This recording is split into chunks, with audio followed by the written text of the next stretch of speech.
Tonight, fresh details emerge as surviving driver of yesterday's gory accident that claimed 34 lives speaks out, discounting claims that an illegal overtaking by himself led to the accident.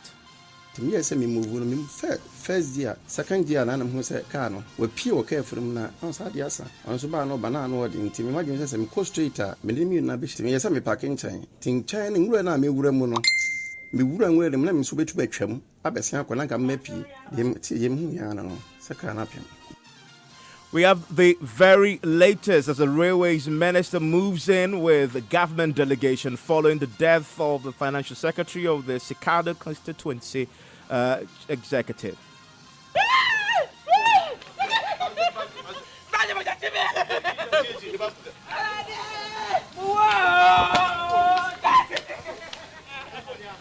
We also hear from the Road Safety Authority that has tonight issued a statement announcing an investigation into the cause of the crash, but also targeting commercial drivers they say are high risk. All the details here on Top Story.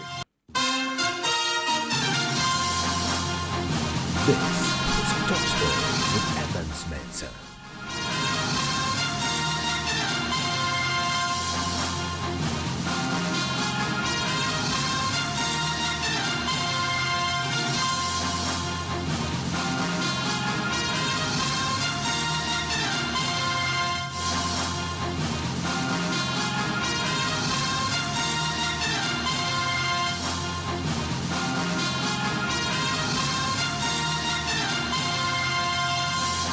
Top Story is always brought to you by Bond Savings and Loans. Your success, our passion, also brought to you by Gasem Cement, the nation builder. Vodafone, the future is exciting, ready.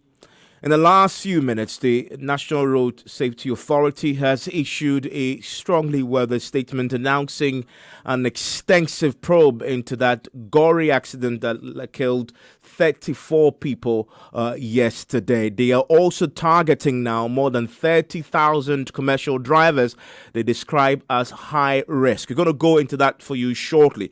But also tonight, the surviving driver of yesterday's accident is tonight speaking from his hospital bed about the circumstances leading to this tragedy. He is, among others, discounting earlier claims that an illegal overtaking was a cause of the accident that claimed several lives and injured about 54 others, including children, some who are still left in critical condition. A 6-year-old girl who survived the accident is still looking for her parents, and nothing has changed at the location of this particular accident. The 45-year-old driver is in an interaction with Central Regional Minister Kwame Duncan and his team at the Cape Coast Region Hospital recounted the entire incident. We'll bring details of this conversation for you shortly. Earlier, though, the top government officials, including the Railways Development Minister Joe Gatti, were at the hospital where it emerged a financial secretary of the Cicada constituency of the New Patriotic Party was part of those who died. Now, that in itself has raised some concerns. I wanted to listen to the Railways Minister, Joe Gatti, who says he had the permission of the President to be absent from a cabinet meeting today so he can be on the ground with those who are injured and the families of the victims. One of the people who passed away is financial secretary, constituency, one of the constituency officers, Makonde Haja. Very good woman. She lives in Kojokrom. We went, we noticed how hardworking she was in the party in Kojokrom. Then she became a polling station chairperson. Then we elevated her to the position of financial secretary. She was a selfless person. She used not just her time, but also her money. Cabinet is being held today. Usually cabinet is held on Thursday, but today the president brought it forward for certain reasons. And you cannot, as it were, excuse yourself on cabinet. I mean, the president takes it very serious. We take it very serious because by the constitution, it's our duty to assist the president. Every 2 weeks we meet in order to think about Ghana, the country that the people of Ghana has given to us in trust for them, to serve them. But when I told the president yesterday about what has happened, he immediately said to me that you must go. And so I told him I can't come to cabinet today. And he immediately said to me that you must go. That's why I'm here today. And we are here to, I don't know what to say again. Because I just, her children are here. I don't know what to say again. So I, on behalf of the family, I want to thank the president for the concern he has shown. We hope that what has happened to us will not happen to anybody else. And then steps will be taken to ensure that there is increased safety on our road. And that is the Railways Development Minister, Joe Gatti, who was at the scene today. We'll be getting additional details because he's also been visiting the hospital, interacting with officials there and the police as well, as government itself comes to terms with what to do to fix the challenge with that particular stretch of road that we know has claimed so many lives. Now, we can hear now from that 45-year-old driver who is now out of danger from what we hear from doctors after a few hours of being in a critical condition. He has been speaking in an interaction with the Central Regional Minister, Kwame Duncan, who was also at the scene today.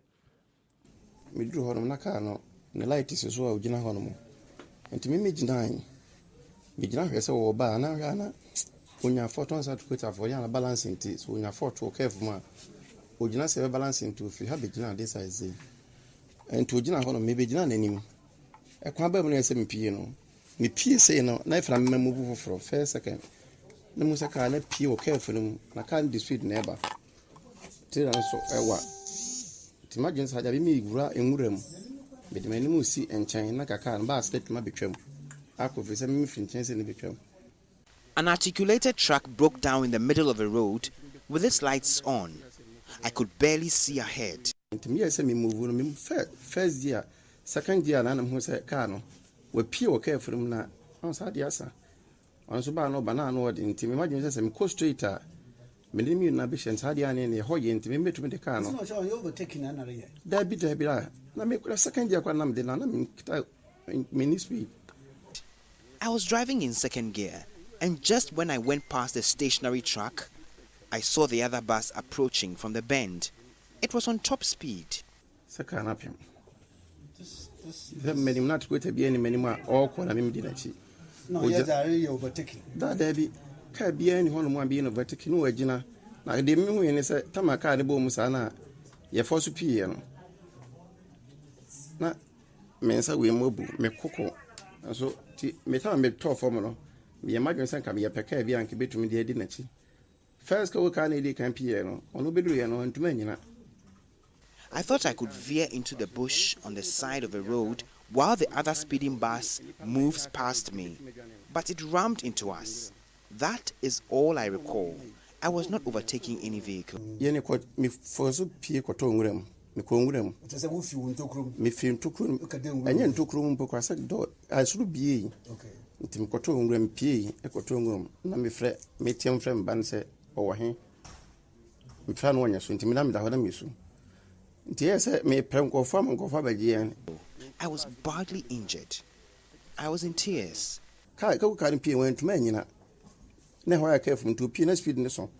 2 p. define ton. I mean, so the boy in Tonamuti. Oh, Jahanina is a Johnny. Not a far a Dominimuti. Bass Lancasanga Sacrano, Bass Ashwano, a Saka, Bass Ashwan, the two. We struggled to get vehicles to convey the victims to the hospital.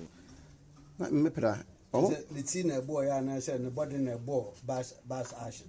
That's what they Oh, yeah, a track no bad. Or you're not going to say, or Pierce knows in the panel, but Pierce will care for them. Into a like say, on to me, Corbett Bass Nace, you want to cheat, saying Tom Bass in Corbett. But who say in the pandos, you farm, to you farm, as I be a dom cacanet to a PP one. A honest war find tonight, a whole nice will be a Janajan and Cranqua. One of the buses we stopped to do that actually rammed over some of the accident victims and killed them. It was really tragic. That on quite community.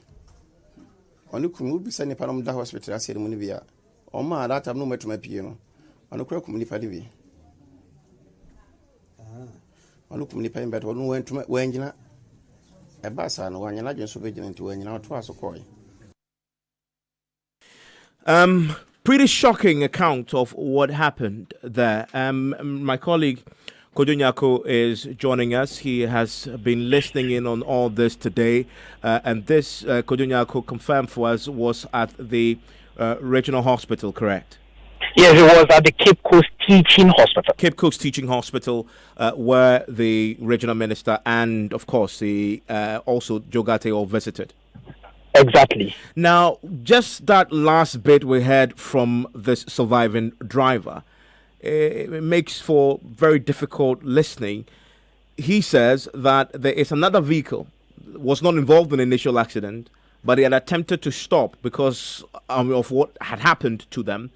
But this vehicle, apparently, he says, didn't stop and ran over some of the injured victims, killing some of them in the process. Well, this is an interesting account. It conflicts with the accounts given earlier by a survivor who said he was on the bus traveling from Takoradi to Accra. According to that survivor, this driver who says that he was not engaged in any illegal overtaking was actually overtaken. So these are two accounts from two survivors. And so we are waiting. And as the regional police commander indicated today when they went to the scene, they will subject these two narrations to critical analysis in terms of their investigations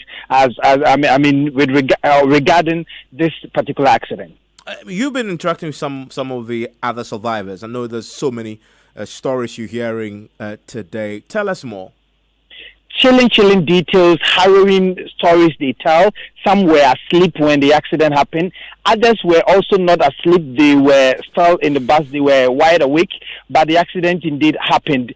Some had broken limbs. Others had fractures on their hips. Others had fractures on their arms. There are others, but for those who died, you could see a head here, you could see a hand here, you could see, the other body parts of people that were scattered on the road. And so the National Fire Service who went to the scene and the police had to gather all of these and send to the Cape Coast Teaching Hospital. Today, there was pressure upon pressure from the Muslim community, especially because the people that were deceased, a lot of them were Muslim, and so as part of their customs and traditions, they wanted the release of the bodies.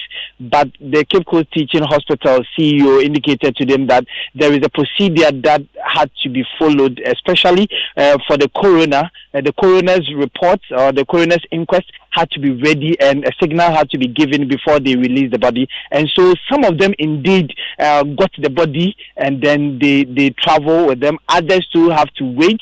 They have to exhaust all the processes before the bodies are released to them. But the financial burdens, the CEO, Dr. Eric Njedu, indicates that would be borne by the hospital, and government has indicated that they are going to offer the assistance and support towards the recovery of the victims that are still at the hospital. From yesterday to today, we have been trying to manage the mass casualty that occurred on the Takoradi Cape Coast stretch. We had a total of about 34 bodies in our mortuary that we initiated administrative processes and legal processes to get the bodies identified. And then, they're all coroner's inquest, and the coroner will have to give us the necessary directives as to how to proceed.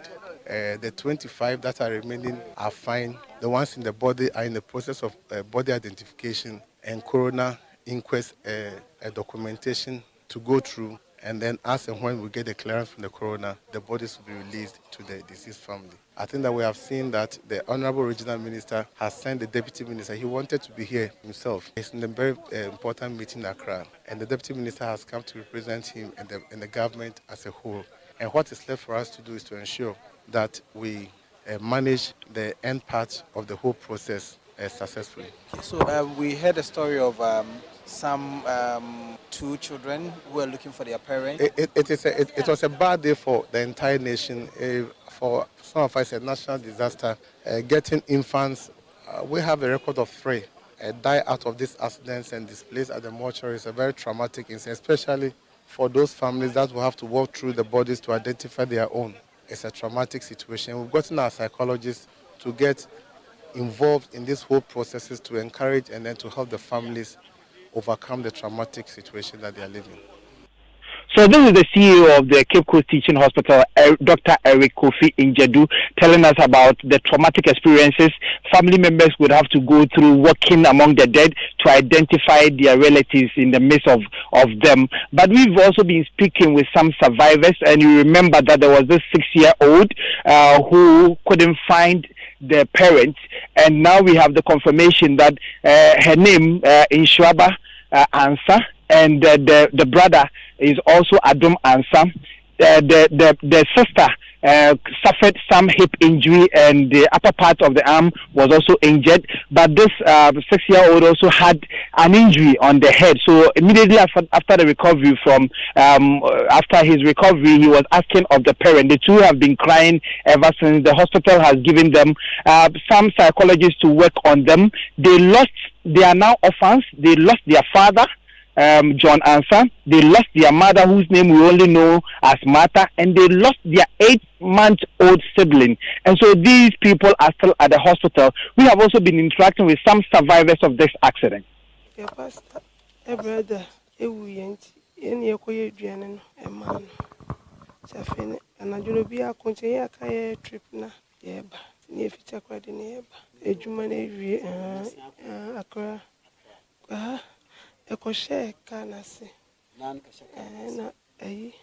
me nan ni se no bebe grabo no ti na me ntumi nti obi akọ nti me ye na me di ji me nan no afa na me ntumi nso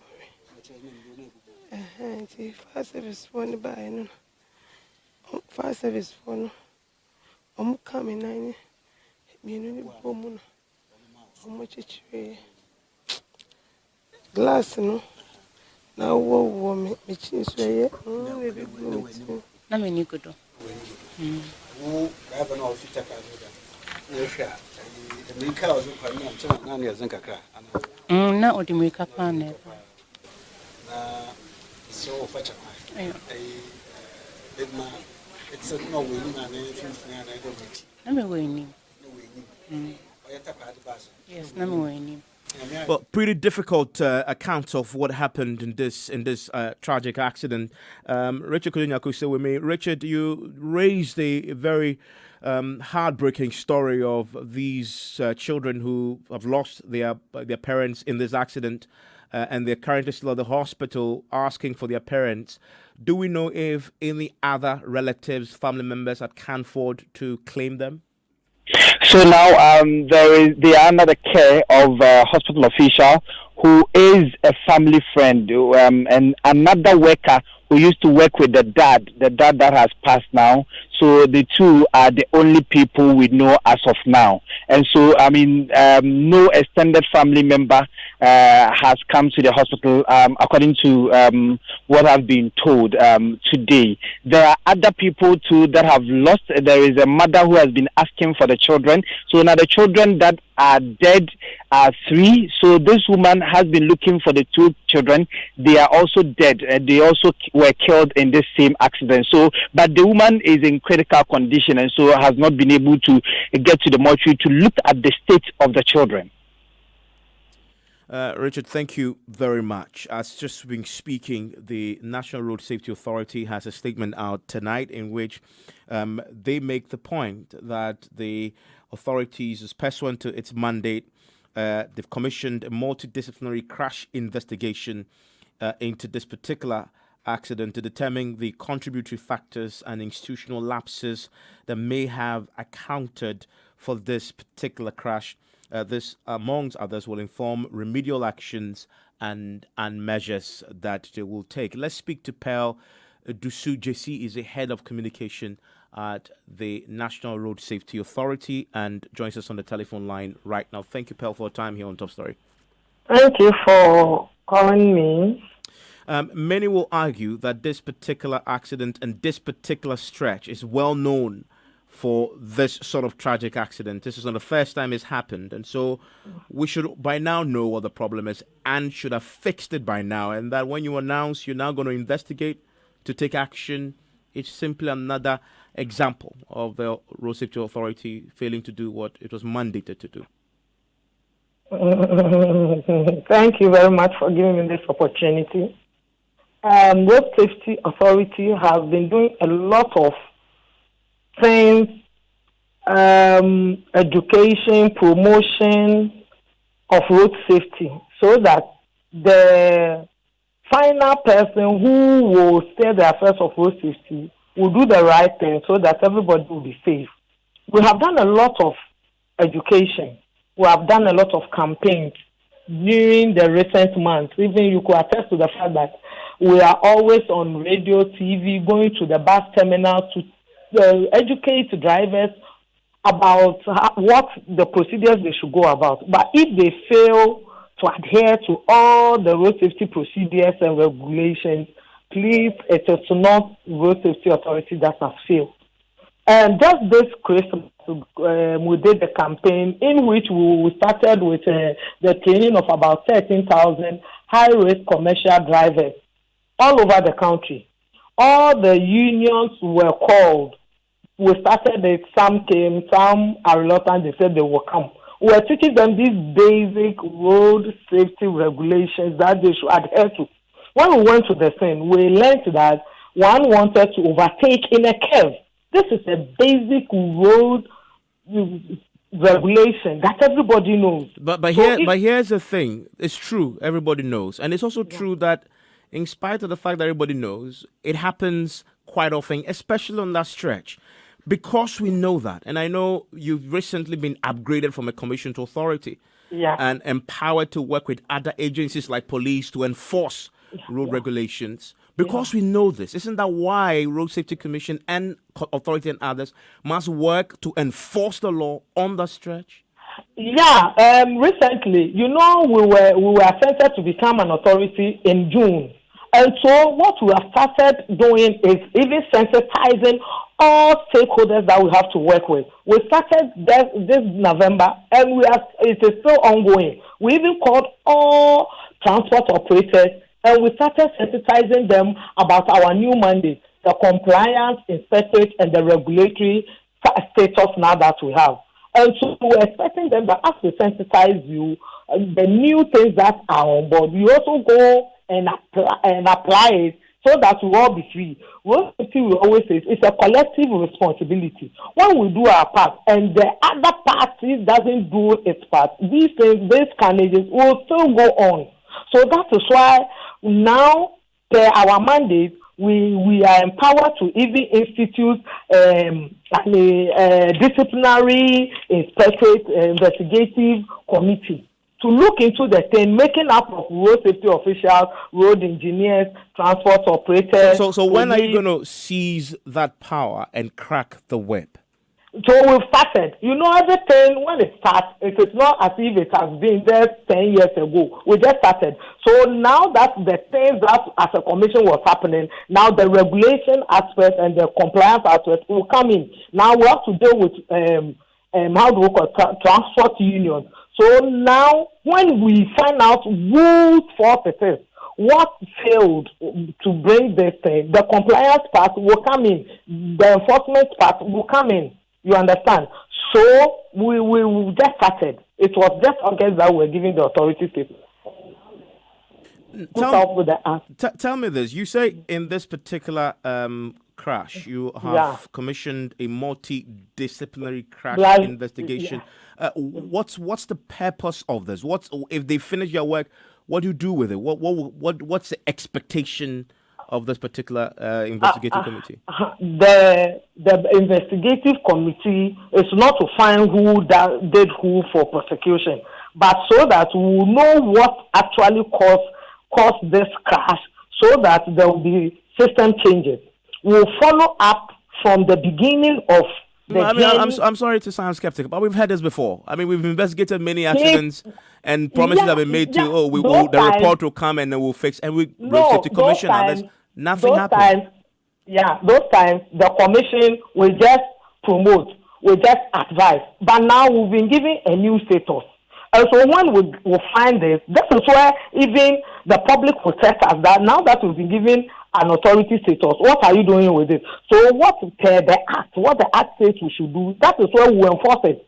So that now the compliance will come in. Anybody who, if it is the road engineer, if it is the transport operator, if it is the police that didn't do its work well, if it is the highways that didn't demarcate something well, then we go to them to enforce what we have in our act so that they will be up and doing, so that these things will not work. I'm grateful that you could join me, and that's a spokesperson for the National Road Safety Authority.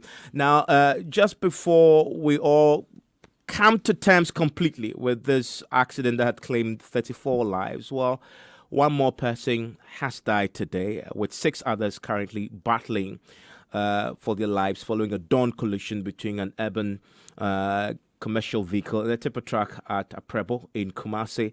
Erastus, sorry, Donko joins me on the telephone line. Erastus, what more do we know?